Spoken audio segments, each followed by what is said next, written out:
Hello everyone, welcome to Robusco medical library. और यह है शॉक का लेक्चर नंबर 2। इससे पहले शॉक के ऊपर एक लेक्चर अपलोड किया गया था, जिस लेक्चर में अपन ने शॉक की डेफिनेशन की बात करी थी, क्लासिफिकेशन ऑफ शॉक देखा था, पैथोजेनेसिस समझा था और सेप्टिक शॉक की बात करी थी। अगर आपने ये वाला लेक्चर नहीं देखा है तो पहले आप ये वाला लेक्चर देख के आइएगा, ताकि आपको बहुत अच्छे से आज का लेक्चर भी समझ आए। ठीक है, अब देखिए आज के लेक्चर में अपन बात करेंगे पैथोफिजियोलॉजी ऑफ शॉक, यानी कि अपन शॉक के स्टेजेस की बात करेंगे। इसके अलावा अपन clinical features and complications of shock की बात करेंगे, और साथ में अपन पैथोलॉजी ऑफ शॉक की बात करेंगे, यानी कि जो मॉर्फोलॉजिकल चेंजेस होते हैं शॉक की वजह से, उनकी बात करेंगे। ठीक है, अब देखिए आज का लेक्चर स्टार्ट करने से पहले मैं आपको जो शॉक की डेफिनेशन अपन ने लास्ट लेक्चर में पढ़ी थी वो एक बार रिवाइज कराना चाहता हूँ, क्योंकि आज के लेक्चर में भी ये काम आएगी। अपन ने ये कहा था कि शॉक जो है वो एक क्लिनिकल सिंड्रोम है। This is very important. अपन ने ये कहा कि शॉक जो है वो क्लिनिकल सिंड्रोम है, यानी कि ग्रुप ऑफ सिम्टम्स है। कि शॉक एक कोई सडन डिजीज नहीं होती है, कोई सडन कंडीशन नहीं होती, बल्कि सिंड्रोम होता है जिसके अंदर इफेक्टिव सर्कुलेटिंग ब्लड वॉल्यूम जो है वो कम होगा। और अगर इफेक्टिव सर्कुलेटिंग ब्लड वॉल्यूम कम होगा तो उससे दो चीज़ें होगी। एक तो अपन देखें कि जो ब्लड सप्लाई होगी टू द टिश्यू वो कम हो जाएगी, और अगर blood supply to the tissue कम होगी तो उसे अपन कहेंगे हाइपो परफ्यूजन। हाइपो का मतलब कम और परफ्यूजन का मतलब होता है ब्लड सप्लाई टू टिश्यू। तो अगर ब्लड सप्लाई कम होगी तो उसकी वजह से ऑक्सीजन सप्लाई भी कम होगी।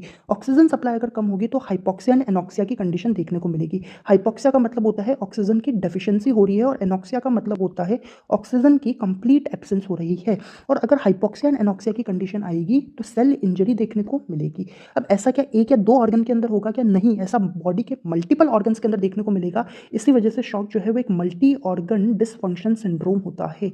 ठीक है जी। इसके अलावा अपन क्या कहेंगे कि अगर इफेक्टिव सर्कुलेटिंग ब्लड वॉल्यूम कम हो रहा है तो वीनस रिटर्न टू हार्ट जो है वो कम होगा, यानी कि हार्ट के अंदर ब्लड आएगा कम। हार्ट के अंदर अगर ब्लड आएगा कम तो हार्ट से ब्लड निकलेगा भी कम, यानी कि कार्डिक आउटपुट भी कम होगा। और अगर कार्डिक आउटपुट कम होगा तो उसकी वजह से ब्लड प्रेशर कम होगा, जिससे अपन कहते हैं हाइपोटेंशन। हाइपो का मतलब कम और टेंशन मतलब ब्लड प्रेशर कम होगा। तो वही अपन कह रहे हैं शॉक एक क्लिनिकल सिंड्रोम है जिसके अंदर हाइपो परफ्यूजन एंड हाइपोटेंशन देखने को मिलेगा। ये डेफिनेशन याद रखिएगा, आज के लेक्चर में काम आएगी। चलिए अब अपन बात करेंगे पैथोफिजियोलॉजी ऑफ शॉक की, जिसमें अपन बात करेंगे स्टेजेस ऑफ शॉक की। अब देखिए शॉक के टोटल 3 स्टेजेस देखने को मिलते हैं, जिसको आप याद रख सकते हैं CPI से। देखो सी का मतलब है कंपेंसेटेड स्टेज, कंपेंसेटेड स्टेज, या फिर आप कह सकते हो कंपेंसेटेड शॉक। पी का मतलब होता है प्रोग्रेसिव स्टेज, प्रोग्रेसिव स्टेज या फिर प्रोग्रेसिव शॉक। आई का मतलब होता है इरिवर्सिबल स्टेज, इरिवर्सिबल स्टेज। इसको मैं आपको एक एनालॉजी से समझाऊं तो सपोज आपकी गर्लफ्रेंड है और आप अपनी गर्लफ्रेंड का बर्थडे भूल गए। अब अगर तुम उसका बर्थडे भूल गए तो तुम्हारी गर्लफ्रेंड बहुत ज़्यादा गुस्सा हो गई। अगर वो बहुत ज़्यादा गुस्सा हो गई है तो तुम उसके गुस्से को कंपेंसेट करने के लिए उसे गिफ्ट दोगे, तुम उसको डेट पे लेके जाओगे, उसे फ्लावर्स दोगे, तो तुम्हारी गर्लफ्रेंड मान जाएगी, कंपेंसेशन हो जाएगा। लेकिन फिर क्या हुआ, फिर तुम अपनी एनिवर्सरी भूल गए, तुम्हारी गर्लफ्रेंड का गुस्सा प्रोग्रेस कर गया, और इस बार गिफ्ट से, डेट पे ले जाने से या फ्लावर्स वगैरह से कंपेंसेशन नहीं चलेगा। लेकिन अब तुम भी ढीठ ठहरे तो तुम क्या करोगे, अगली बार कुछ और इंपॉर्टेंट चीज़ भूल जाओगे, और अब तुम्हारी गर्लफ्रेंड का गुस्सा और ही ज़्यादा बढ़ जाएगा। अब तो कंपेंसेशन तो बिल्कुल ही नहीं होगा, अब उसका गुस्सा इरिवर्सिबल कंडीशन में चल जाएगा, और तुम्हारी गर्लफ्रेंड तुम्हारा मल्टीपल ऑर्गन डिसफंक्शन सिंड्रोम करेगी। बस शॉक भी कुछ ऐसा ही होता है कि बॉडी के अंदर हाइपोक्सिया की कंडीशन होती है, हाइपोक्सिया की कंडीशन होती है तो बॉडी के अंदर कुछ कंपेंसेटरी मैकेनिज्म्स चलते हैं। लेकिन यही हाइपोक्सिया की कंडीशन ज़्यादा लंबे टाइम के लिए रहेगी तो फिर प्रोग्रेसिव स्टेज आ जाती है। क्या आ जाती है? प्रोग्रेसिव स्टेज आ जाती है, जहाँ पे बॉडी को बाहर से ट्रीटमेंट देना पड़ता है, यानी कि मेडिकल ट्रीटमेंट की यहाँ पे रिक्वायरमेंट पड़ेगी। लेकिन अगर यही हाइपोक्सिया की कंडीशन और भी ज़्यादा लंबे टाइम के लिए रही तो उस केस में फिर सेल डेथ हो जाती है, और ये कंडीशन जो होगी वो इरिवर्सिबल कंडीशन हो जाती है। और इरिवर्सिबल कंडीशन के अंदर ट्रीटमेंट देने से भी कुछ नहीं होगा, बिकॉज इरिवर्सिबल कंडीशन आने के बाद में death is going to be inevitable. Death होके ही रहेगी पेशेंट की, अगर इरिवर्सिबल शॉक अगर हो गया है, इरिवर्सिबल स्टेज के अंदर शॉक जा चुका है तो।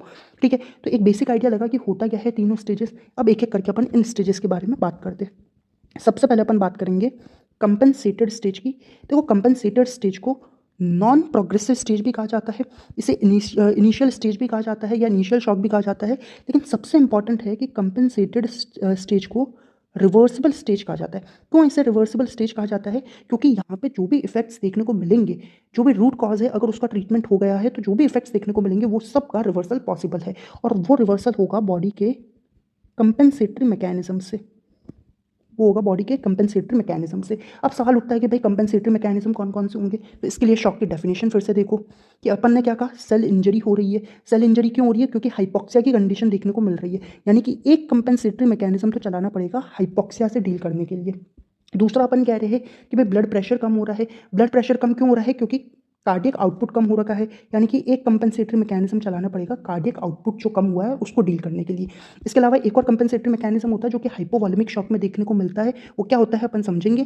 पहले अपन समझते हैं कि भाई अगर हाइपोक्सिया एंड एनोक्सिया हो गया तो क्या होगा। देखो, अगर हाइपोक्सिया एंड एनोक्सिया हो जाता है ना, तो अपनी बॉडी के कुछ न्यूरल और जो अपने हार्मोनल फैक्टर्स होते हैं उनका एक्टिवेशन होता है। कौन कौन से फैक्टर्स हो सकते हैं तो उसको याद रखोगे तुम BCCR से।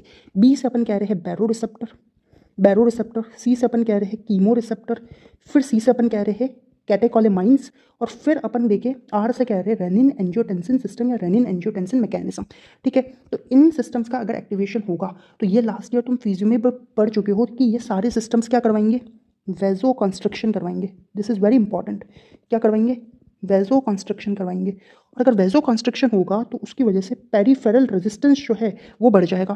पेरिफेरल रेजिस्टेंस के साथ साथ में हार्ट रेट बढ़ जाएगा। हार्ट रेट अगर बढ़ता है तो उसे क्या कहते हैं, टैकीकार्डिया कहते हैं।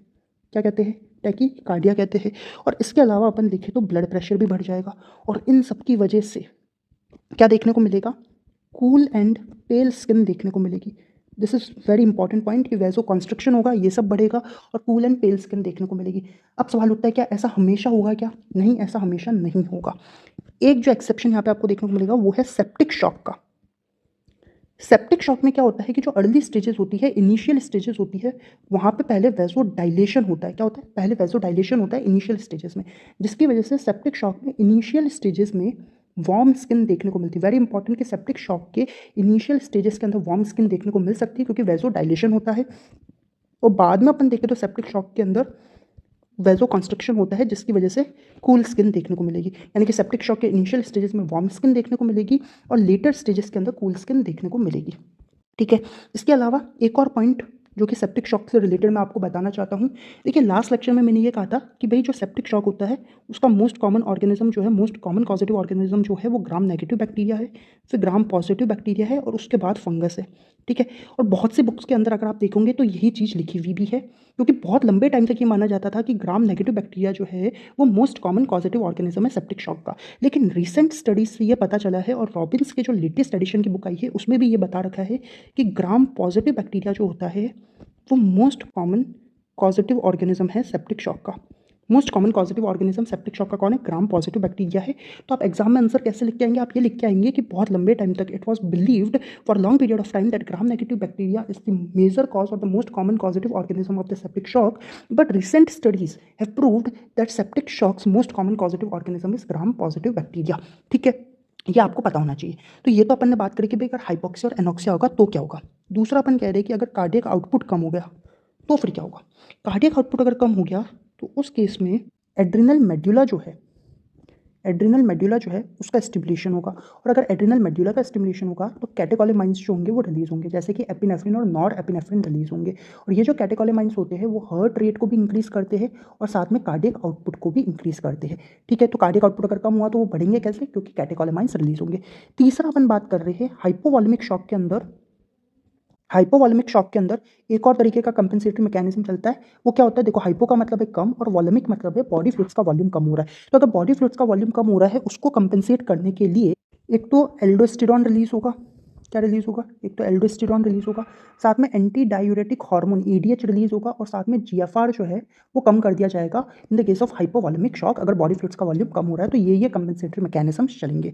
ठीक है, एक चीज़ ये पता चली। एक छोटा सा पॉइंट और आप याद रखेंगे कि मैंने ये कहा कि भाई सेप्टिक शॉक के लेटर स्टेजेस के अंदर क्या हो रहा है, वेजो कंस्ट्रक्शन हो रहा है। तो अगर सीवियर सेप्टिक शॉक की कंडीशन आ गई तो एक पोटेंट वेजो कंस्ट्रक्टर देखने को मिलता है जो कि होता है थ्रोम्बोजेन A2। ये आप याद रखेंगे, क्या कहते हैं, थ्रोम्बोजेन A2 जो है वो एक पोटेंट वेजो कंस्ट्रक्टर होता है सीवियर सेप्टिक शॉक की कंडीशन में।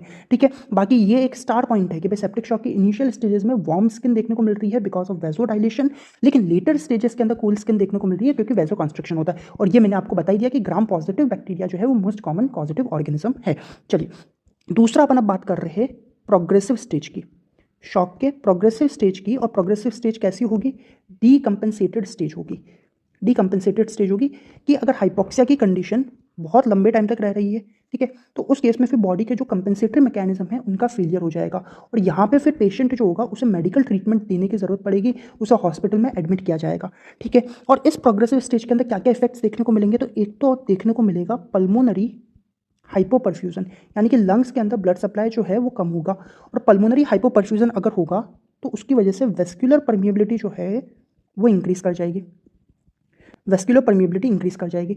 और वेस्कुलर परमिएबिलिटी अगर इंक्रीज़ करेगी तो उसकी वजह से एक तो टैकिपनिया की कंडीशन देखने को मिलेगी, और इसके अलावा अपन देखें तो ARTS यानी कि एक्यूट रेस्पिरेटरी डिस्ट्रेस सिंड्रोम की कंडीशन देखने को मिलेगी। ठीक है, अब इससे भी मेन चीज़ ये है कि भाई सपोज ये अपन कह रहे हैं कि अपना एक ऑर्गन है और इस ऑर्गन के अंदर बहुत लंबे टाइम तक ऑक्सीजन सप्लाई जो है वो कम हो रही है। अब अगर अपन देखो कि ऑक्सीजन सप्लाई अगर इस ऑर्गन के अंदर कम होगी तो इस ऑर्गन की जो सेल्स होगी वो एरोबिक रेस्पिरेशन से एनएरोबिक रेस्पिरेशन के टूवर्ड्स या एरोबिक ग्लाइकोलिसिस, एरोबिक रेस्पिरेशन से एनएरोबिक ग्लाइकोलिसिस के टूवर्ड्स जो होगी वो शिफ्ट कर जाएगी। और एनएरोबिक ग्लाइकोलिसिस का एंड प्रोडक्ट क्या होता है? लैक्टिक एसिड होता है। ठीक है, और अगर लैक्टिक एसिड अगर इन सेल्स के अंदर या ऑर्गन्स में बनने लगेगा तो मेटाबॉलिक लैक्टिक एसिडोसिस की कंडीशन आ जाएगी, मेटाबॉलिक लैक्टिक एसिडोसिस की कंडीशन डेवलप कर जाएगी, जिसकी वजह से पीएच जो होगी इस ऑर्गन की या इस टिश्यू की वो कम हो जाएगी। और अगर पीएच कम होगी तो जो वेजोमोटर रिस्पॉन्स है वो इनफेक्टिव हो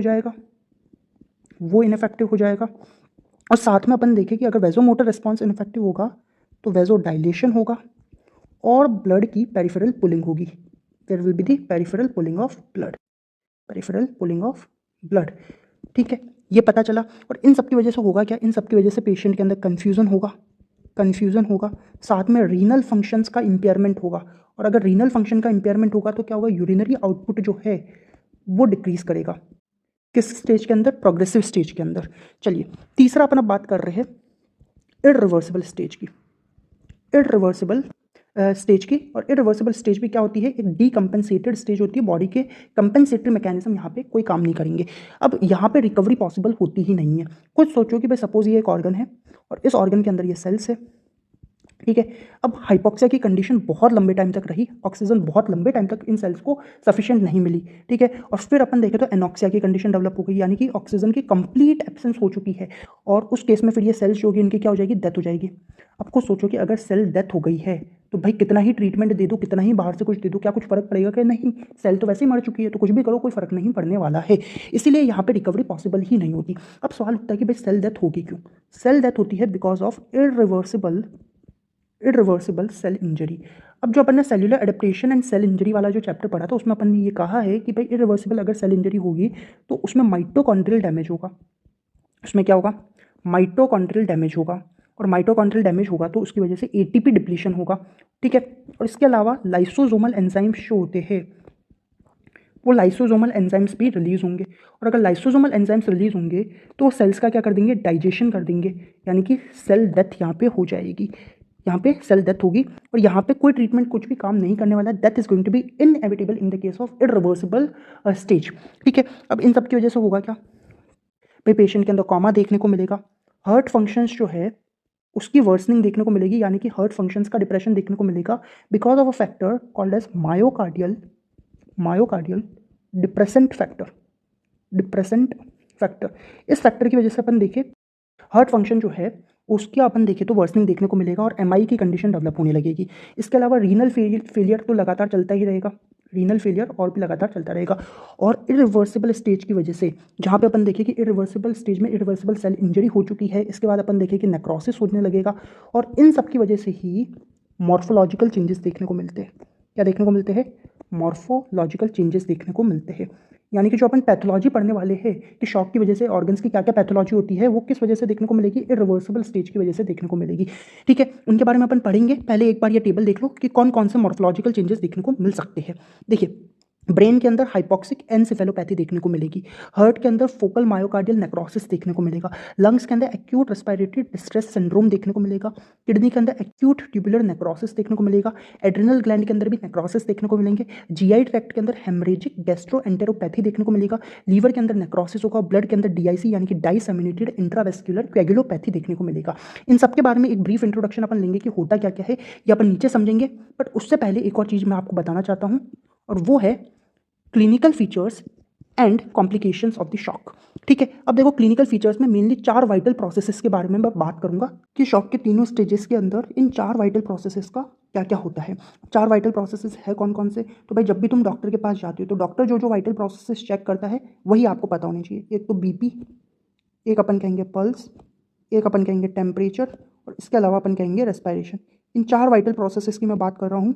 बुक्स के अंदर जनरली इरिवर्सिबल स्टेज का ही लिखा हुआ होता है, लेकिन मैं आपको तीनों स्टेजेस का बता रहा हूँ ताकि आपको आइडिया रहे कि भाई इरिवर्सिबल स्टेज तक वो फाइनली पहुंचा कैसे। चलिए सबसे पहले अपन बात करते हैं कंपनसेटेड स्टेज की, जो कि रिवर्सिबल स्टेज होती है, जहाँ पे बॉडी जो होगी उसके कंपनसेटरी मैकेनिज्म जो होंगे वो वर्क करेंगे और कंडीशन रिवर्सिबल होगी।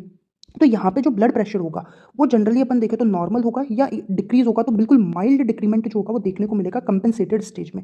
वहीं जो टेम्परेचर होता है वो जनरली नॉर्मल देखने को मिलता है, बट स्किन जो है वो फिर भी कूल हो सकती है। स्किन अपने को कूल लग सकती है, बट बॉडी टेम्परेचर यहाँ पे नॉर्मल ही होता है। इसके अलावा पल्स की बात करें तो पल्स यहाँ पे इंक्रीज हुई हुई रहेगी, यानी कि टैकीकार्डिया की कंडीशन देखने को मिलती है कंपनसेटेड स्टेज के अंदर।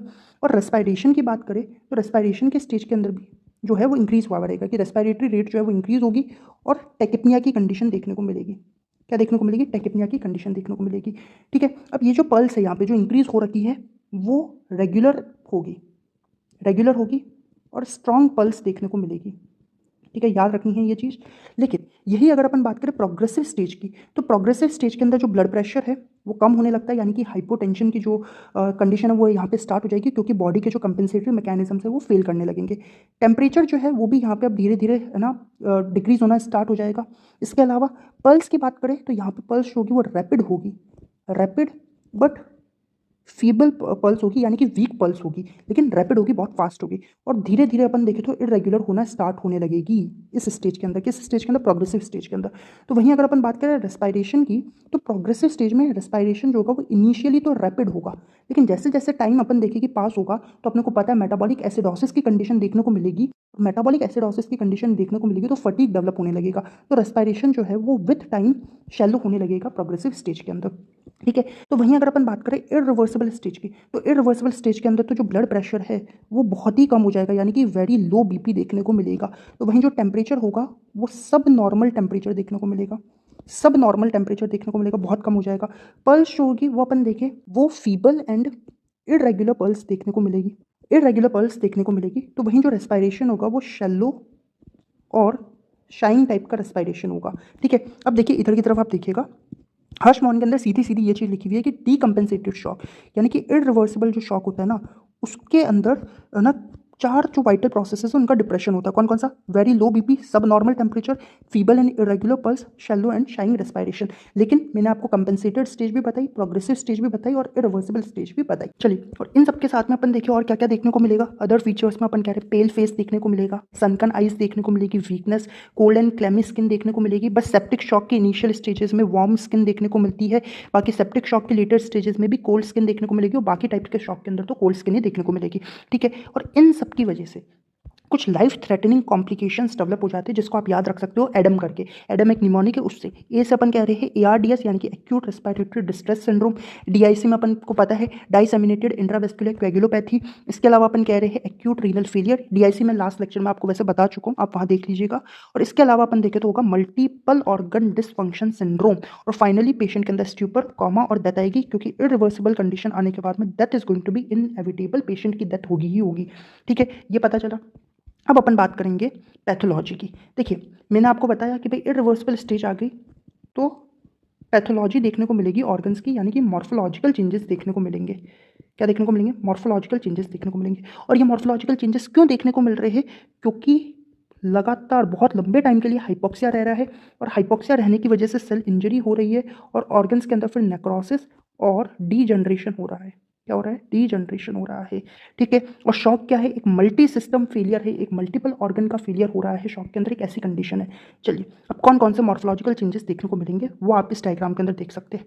देखिए, ब्रेन के अंदर हाइपोक्सिक एनसेफेलोपैथी देखने को मिलेगी, पिट्यूटरी ग्लैंड के अंदर हेमरेज और नेक्रोसिस देखने को मिलेगा, लंग्स के अंदर ARDS देखने को मिलेगा, हार्ट में नेक्रोसिस होगा, लीवर के अंदर हाइपोक्सिक डैमेज होगा, गट के अंदर एंटेरोकोलाइटिस होता है, और साथ में अपन देखें तो हेमरेजिक गैस्ट्रो एंटेरोपैथी भी देखने को मिलेगा, गैस्टेरो एंटेरोपैथी भी देखने को मिलता है। ठीक है, इसके अलावा पेंक्रियास के अंदर नेक्रोसिस होगा, एड्रिनल ग्लैंड के अंदर अपने कहा कि हेमरेज वगैरह हो जाएगा, और किडनीज के अंदर एक्यूट ट्यूबुलर नेक्रोसिस की कंडीशन देखने को मिलेगी। इनमें से कुछ कुछ कंडीशंस के बारे में मैं आपको बताना चाहता हूँ, वो आप इधर की तरफ देखिएगा। देखिए इधर की तरफ आप देख सकते हैं कि हाइपोक्सिक एनसेफेलोपैथी जो कि ब्रेन के अंदर हो रही है वो कब होगी, जब ब्लड प्रेशर 50 mmHg से कम होगा तो हाइपोक्सिक एनसेफेलोपैथी की कंडीशन देखने को मिलती है। तो वहीं अगर अपन बात करें शॉक लंग की, शॉक लंग जो होता है ना वो अपने को हाइपोवॉलेमिक शॉक के अंदर नहीं देखने को मिलता है। हाइपोवॉलेमिक शॉक के अंदर लंग्स अफेक्ट नहीं होते हैं। क्यों नहीं होते? क्योंकि डुअल ब्लड सप्लाई होती है लंग्स के अंदर। लेकिन सेप्टिक शॉक के अंदर अपने को शॉक लंग की कंडीशन देखने को मिलती है। ये एक पॉइंट आप याद रखेंगे। इसके अलावा हेमरेजिक गैस्ट्रोएंटेरोपैथी की बात करें तो हेमरेजिक गैस्ट्रोएंटेरोपैथी में हो क्या रहा है कि भाई अपना जो एलिमेंट्री ट्रैक्ट है इसके अंदर ब्लड सप्लाई जो है वो कम हो रही है। और अगर ब्लड सप्लाई अगर कम हो रही है यानी कि हाइपोपरफ्यूजन देखने को मिल रहा है एलिमेंट्री ट्रैक्ट के अंदर, तो वहाँ पे जो एलिमेंट्री ट्रैक्ट की जो म्यूकोसल लेयर और जो म्यूरल लेयर्स होती है ये सारी लेयर्स के अंदर इन्फार्क्शन होगा, यानी कि म्यूकोसल एंड म्यूरल इन्फार्क्शन हो जाता है। ठीक है। और इसके अलावा अपन देखें तो हेमरेजिक नेक्रोसिस देखने को मिलता है और ये हेमरेजिक नेक्रोसिस मोस्टली म्यूकोसा के अंदर होता है, कभी कभी सब म्यूकोसा में भी हो सकता है, कभी कभी सब म्यूकोसा में भी हो सकता है। इसके अलावा एक और कंडीशन मैं आपको बताना चाहता हूँ जो कि है एक्यूट ट्यूबुलर नेक्रोसिस, जो कि कहाँ पे होता है? किडनी में हो रहा है। कहाँ हो रहा है? किडनी के अंदर हो रहा है। अब एक्यूट ट्यूबुलर नेक्रोसिस है क्या कि भाई जो ट्यूबुलर लीजन्स है ना वो आपको नेफ्रॉन के सारे लेवल्स पे अगर देखने को मिल रहे हैं that is called as the acute tubular necrosis. और साथ में इस कंडीशन के अंदर ब्राउन कास्ट्स भी देखने को मिलते हैं। क्या देखने को मिलेंगे?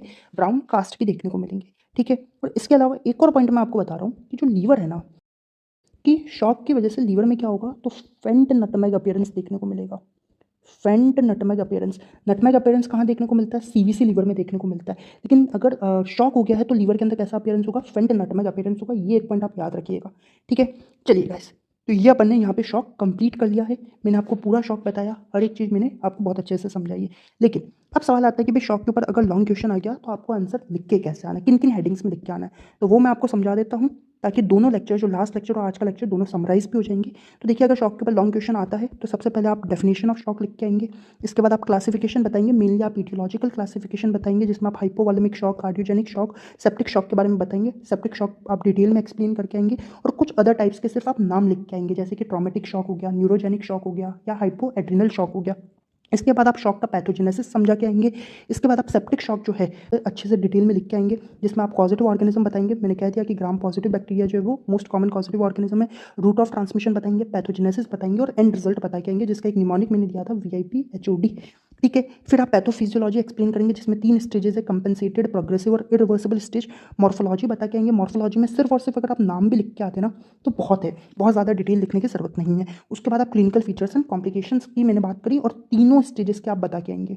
दिस इज इंपॉर्टेंट कि तीनों स्टेजेस के अंदर जो क्लिनिकल फीचर्स एंड कॉम्प्लिकेशंस वो आप बता के आएंगे और इस तरीके से आप अपना आंसर कंप्लीट करेंगे। So guys, that was all about today's lecture. If you found this lecture useful and helpful then do like, share and subscribe the channel. Thank you for watching.